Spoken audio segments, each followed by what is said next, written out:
À Londres, des drapeaux ont été mis en berne en hommage aux innocents tués dans l'attaque.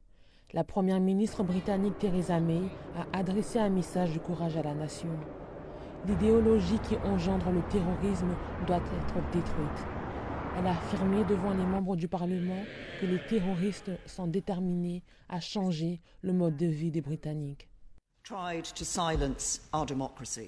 Monsieur le Président, hier, un acte terroriste a tenté d'étouffer notre démocratie, mais nous nous retrouvons aujourd'hui. Comme les générations précédentes et celles qui viendront, nous allons continuer à délivrer un message simple. Nous ne sommes pas effrayés et nous ne renoncerons jamais face au terrorisme. Nous nous retrouvons ici dans le plus ancien de tous les parlements parce que nous savons que notre démocratie et nos valeurs triompheront toujours. Les membres du Parlement ont observé une minute de silence en hommage aux victimes et aux blessés. La première ministre a déclaré que l'assaillant était connu des services de renseignement intérieur, le MI5. Elle a ajouté qu'il avait été interrogé dans le cadre d'une enquête sur les violences extrémistes.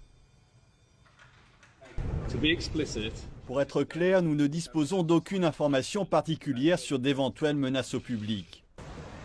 Dans l'attaque, un homme a traversé en voiture le pont Westminster, percutant délibérément des piétons sur la chaussée, faisant des douzaines de blessés, dont 7 sont dans un état critique.